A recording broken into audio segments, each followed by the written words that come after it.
So the Cyberpunk collaboration recently came out, and because of that I figured this would be a perfect time to make a guide for both new and returning players. Either way, this guide is made for you. The good news about wuwa is that it's much more beginner friendly than it was at launch. The bad news is that it's still very easy to waste resources, build the wrong characters, and slow down your account progression without even realizing it. Having that in mind, in this guide I'll show you exactly what to focus on, what to avoid, and how to progress through the game as quickly and smoothly as possible. So let's start with the most important thing, and that is your union level. Everything in Wuthering Waves gets better as your union level increases. You unlock stronger enemies, better rewards, higher level caps, and better farming efficiency. The best ways to increase your union level are doing your daily activities, spending Waveplates, progressing the main story, doing quests, and exploring the world. And if you're wondering what your priority should be when you first log in, the answer is simple. Do the story unlocks systems, areas, features, rewards, and progression. If you're not sure what to do, just continue the story. Then, whenever you're done playing the day, spend your Waveplates before logging out. Now, one of the biggest mistakes new players make is trying to build every character they get. Don't do that. Resources are limited, especially at the beginning. Instead, focus on building a single team first. A very good beginner setup is Rebecca if you got her. If you didn't get Rebecca, build Rover, pair either of them with Sanwa and Verena, and that's enough to clear the early game. All these characters are extremely useful early on, and especially Verena remains useful for a very long time. If you happen to get Anchor early, she can also become your main DPS and carry you throughout a huge amount of content. And since we're in a collab period, I suggest you also pull for Lucy, since you already get her best support for free. If you don't want Lucy or just want a second team, you can go for Luke, Sanwa, and Verena, which can be also upgraded down the line. And as a general recommendation, I don't really recommend going for a DPS launched before 2.4. But remember, the important thing in the beginning is not having multiple teams. The important thing is having one invested team, because 3 half-built teams won't clear content, but one properly built team can. Now let's talk about Waveplates.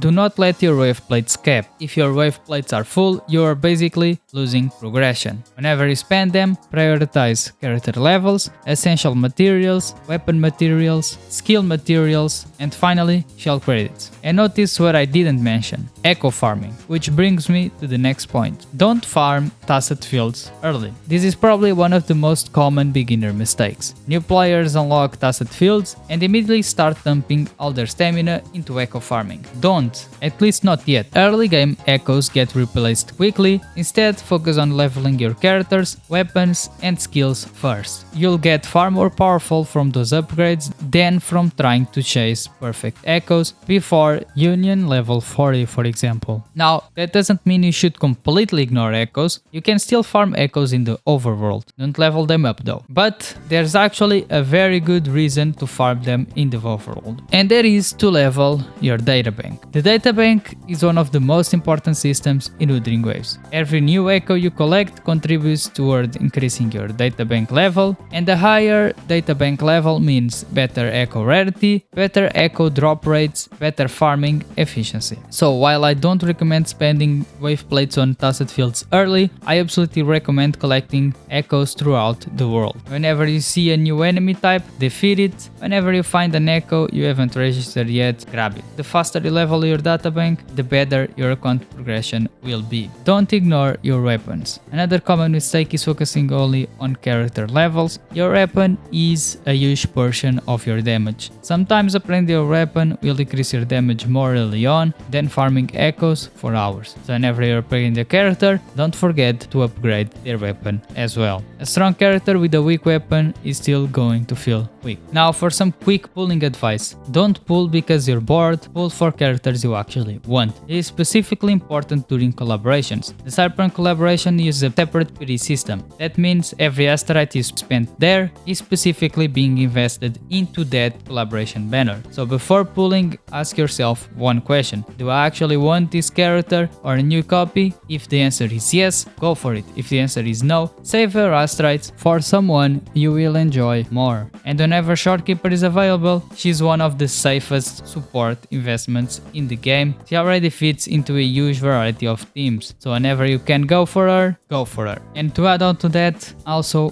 don't forget to pull on the standard weapon banner, never pull on the standard character banner, since you have a selector. You can also choose the weapons that have crit. Never choose a weapon in that banner that doesn't have crit, but that's just a general advice. Check character guides first to see if they're compatible with the weapon you're choosing. Now for a quick returning player checklist. If you're returning after quitting the game, here's what I recommend. First, finish the story. Second, unlock the newer regions. Third, complete current events before they disappear. Fourth, catch up on permanent content. And finally, update your teams before worrying about min-maxing echoes. The game gives out significantly more resources than it used to, and catching up is much easier than most returning players expect. So don't worry if your account feels behind, you'll catch up faster than you think. Quick note about the story. If you're starting the game for the first time and the early story feels slow, don't panic. A lot of players feel that the story improves significantly as you continue progressing. So if the beginning isn't immediately grabbing your attention, keep going. The story becomes much stronger in later chapters and continues improving throughout newer versions. Now for 5 quick tips before we finish. Number 1, collect everything while exploring. If you see a chest, puzzle, challenge, collectible or quest, do it. It's free progression. Number 2, don't fully level up all your good main stat echoes. Only check the first 2 substats. If you don't want any of them, move on to the next one. Number 3, always complete limited time events. The rewards are usually worth it. Number 4, check the level up priority for your skills. And number 5, learn how to dodge. Skill matters much more in Wuthering Waves than it does in most gachas. Getting good at dodging and parrying will make every part of the game easier. And that's everything you need to know to start Wuthering Waves properly in 2026. If you're a veteran player, leave your best beginner tip in the comments in case I missed something. And if you're looking for character guides, build guides and more Wuthering Waves content, make sure to subscribe and join our Discord. We are daily active. Thank you all for watching. Good luck on your journey on Solaris 3.